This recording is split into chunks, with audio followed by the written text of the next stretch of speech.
I never thought I'd be involved in a story like this, but what I found out about Diddy, about how his time in prison might have changed everything, is something I can't shake. It's a story that should have never been told, yet it's too important to keep quiet. You're going to want to hear this. Before we get into it, hit that like button, subscribe, and share this video with your friends. Because once you hear what I'm about to reveal, you'll want everyone to know. And leave me a comment with your thoughts on this. Do you think it's true, or is it just another one of those rumors? Let me know. It all started when I got a job working at a high-security correctional facility, one of those places where you don't even want to think about the kind of people they lock up. I was just a nurse at first, helping with routine medical checks and prescriptions. But one day, I was called in for a shift that wasn't like the others. There was a prisoner, someone infamous, someone whose name you'd know in an instant.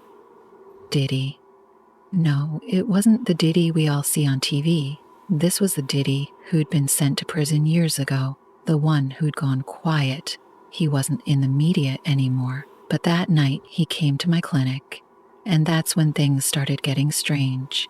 It wasn't supposed to be a big deal. He was there for a routine exam, just another checkup for a high-profile prisoner. But when I looked at his records, something stood out. I saw notes about him being under intense observation for his health. I had been told, straight from one of the senior doctors, that Diddy had been showing signs of something serious, something contagious. I didn't understand it at first, but when I saw the test results, HIV positive, I froze.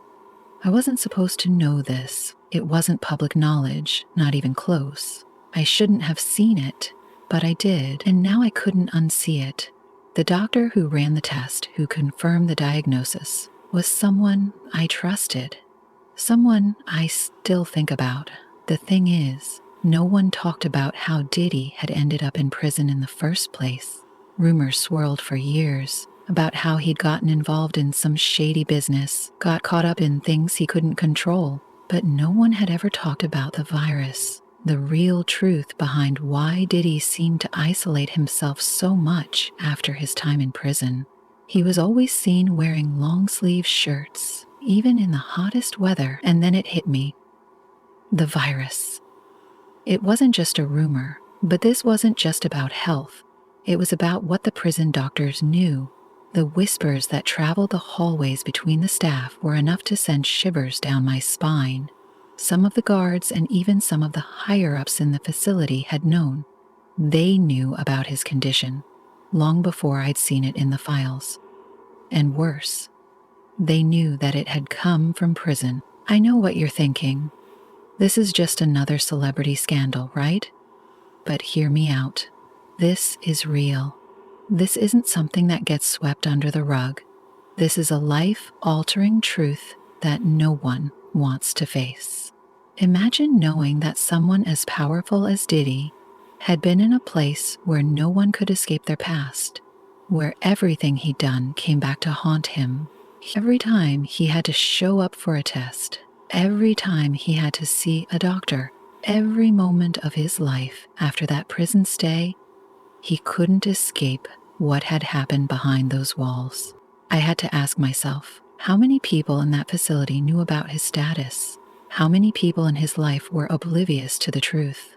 The whole time, I was just a witness, but it felt like I had a role to play in this story, and that's what kept me up at night. One night, Diddy came to the clinic again. This time, he was nervous. He hadn't looked like this before. He was jumpy, his eyes darting around the room. I could tell something was off. He sat down, took a deep breath, and asked me, "Do you know what's really going on here?" I didn't know what he meant. He repeated the question, as though he was trying to tell me something he couldn't say aloud.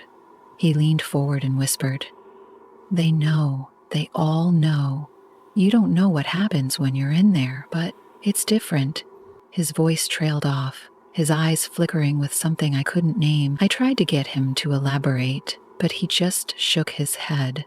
He seemed almost scared, a side of him I hadn't seen before. He left without saying another word, but the unease stuck with me. What was he trying to tell me? And why did he seem so terrified?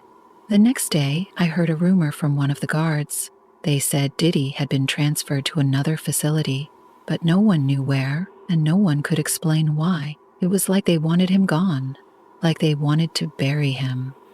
As I write this, I can't help but wonder, what was really going on at that prison? Why did Diddy act the way he did? And why is no one talking about it? I wish I could say more, but I'm still piecing it together. All I know is there's something darker here, something that goes deeper than a prison sentence. But you, the viewer, might know something I don't. Do you think I'm reading too much into this? Or do you think there's a hidden truth no one wants to face? Leave me a comment below with your thoughts. And remember, like, subscribe, and share this with anyone who needs to know the truth. Because this story, it's not over yet. I barely slept that night. The way Diddy had looked at me, the way his voice shook, something about it felt final, like he knew something was coming, like he was trying to warn me. The next morning, I walked into the clinic expecting the usual rounds, but the air was different. It was too quiet. The guards weren't talking like they normally did. The whole facility felt like it was holding its breath. I went to check the roster for the day, but Diddy's name was gone, not listed for medical, not listed for transfer, just gone. I asked one of the older nurses, a woman who had been working in the prison system for decades. She looked at me, her expression hard, and muttered, "Don't ask." Then she walked away. That was the moment I realized I had seen too much. I tried to tell myself he had just been moved to another facility. That's what happens sometimes, right? High-profile inmates get shuffled around. But later that night, when I was clocking out, I saw something that made my stomach drop. A group of guards, ones I didn't recognize, were leaving through the back entrance. They were in plain clothes, but I knew they worked here. I had seen them before, always stationed near Diddy's wing. One of them carried a black duffel bag, heavy enough that it dragged slightly as he walked.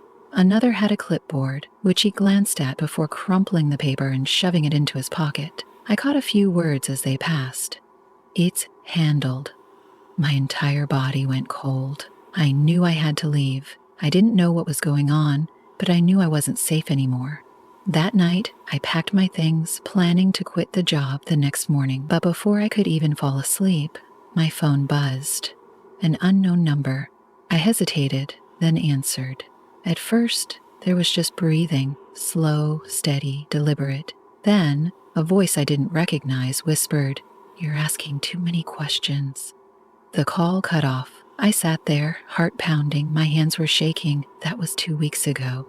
I haven't gone back to work. I haven't told anyone, until now. But I can't shake the feeling that someone is still watching me, that someone doesn't want this story getting out. And now, I need to ask you, should I dig deeper, or should I disappear before I end up like Diddy? Let me know in the comments. And if anything happens to me, you'll know why. I barely slept that night. Every time I closed my eyes, I could hear the breathing from that phone call.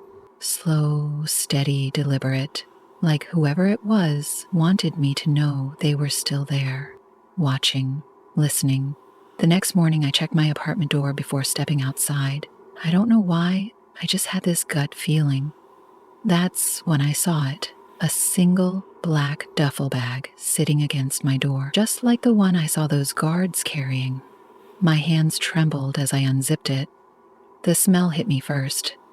Something foul, metallic. Inside, there was a prison uniform, neatly folded, with my name stitched into it. Beneath it, a blood-stained medical mask. And at the very bottom, a phone. It buzzed the moment I touched it. A message appeared on the screen. "Delete your post. Forget what you saw. This is your only warning." I dropped the phone like it burned me. My entire body was shaking now. I wanted to believe this was some sick prank, but deep down, I knew better. I grabbed the bag and bolted, threw it in the dumpster 3 blocks away, but the feeling didn't go away. They knew where I lived. They knew I had talked. That night, I barricaded my door, left all the lights on, and sat with a knife in my lap. Every little sound made my heart jump.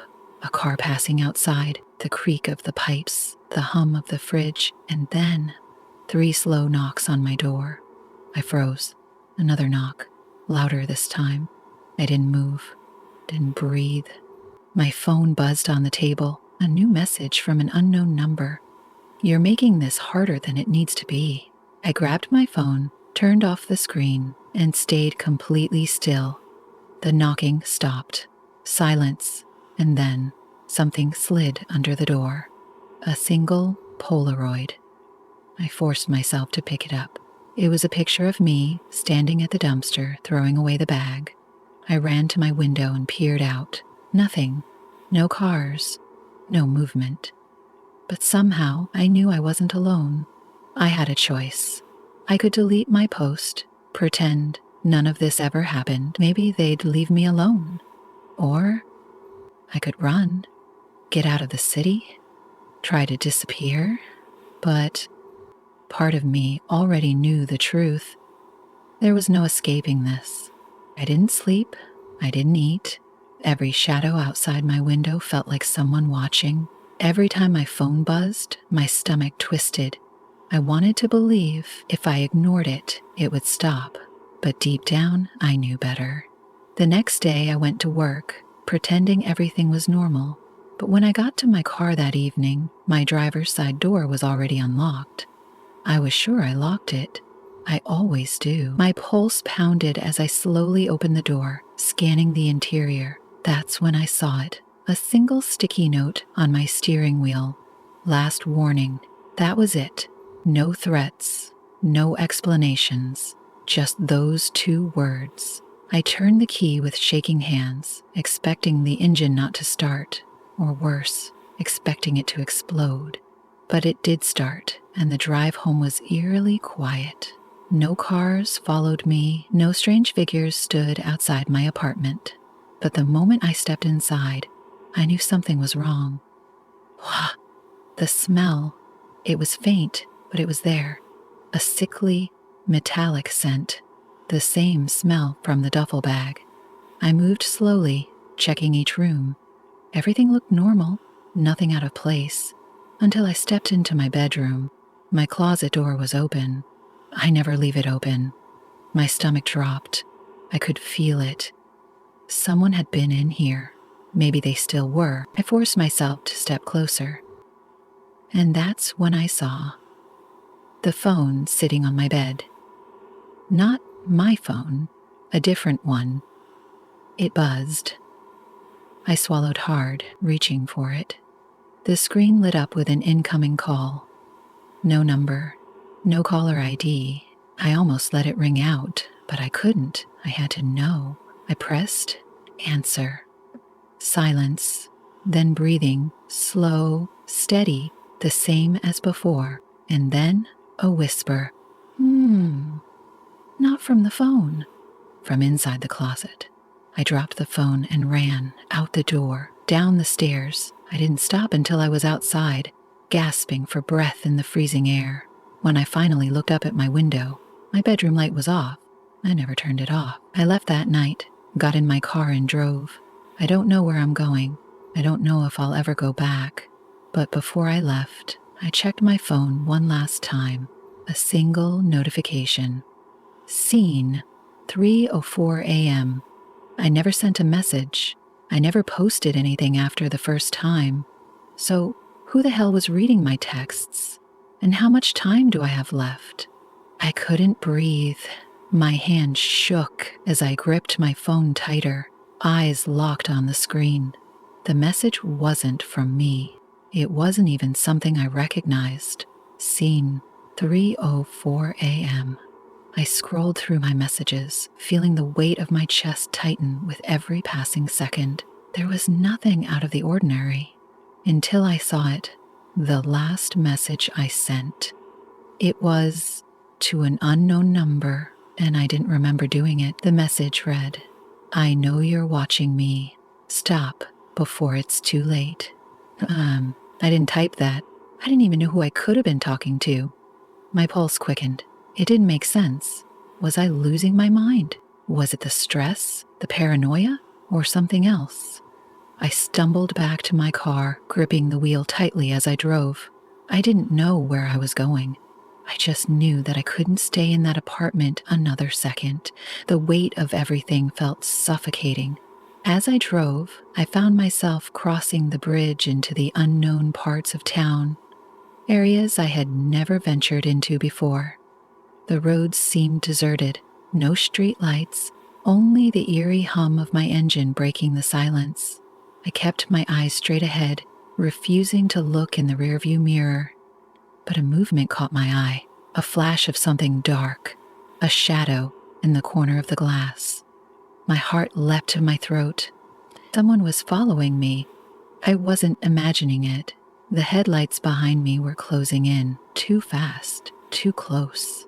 I swerved left and right, trying to lose them, but no matter how much I accelerated, the car behind me stayed on my tail. And then the phone buzzed again. A single text. Don't run. My breath caught in my throat. There was no way. I couldn't be seeing this. I checked the number. It was from my own phone. I slammed on the brakes, the tires screeching as I pulled off onto the side of the road. I looked in the rearview mirror. The car was gone. Gone. But I could still feel it. That presence, a pressure in the air, like something was suffocating me from the inside. I stepped out of the car. My feet felt unsteady, and my body was shaking. I wasn't alone. I didn't know who was out there, but I knew they were watching me, waiting. As I looked around the darkened road, a figure emerged from the shadows. Tall, lean. I couldn't make out their face, but I could see the outline of their figure. A figure that looked like it was moving toward me with slow, deliberate steps. I couldn't move. I couldn't speak. Then, just as quickly as it had appeared, the figure disappeared into the darkness. I ran. I didn't care where I was going. I didn't care what I left behind. I just knew I had to get away from it, from them, from the feeling that someone had been in control the entire time. I couldn't escape. I had tried. But now I don't know if I'm even alive anymore. That night I couldn't sleep. I barely even breathed, and every time I closed my eyes, I felt them there, right behind me. I don't know what I've gotten myself into, but I do know one thing. I'll never be able to outrun it. And somehow, I think they're already inside my head. So if you're reading this, be careful. You never know who's really watching or what they've already made you do.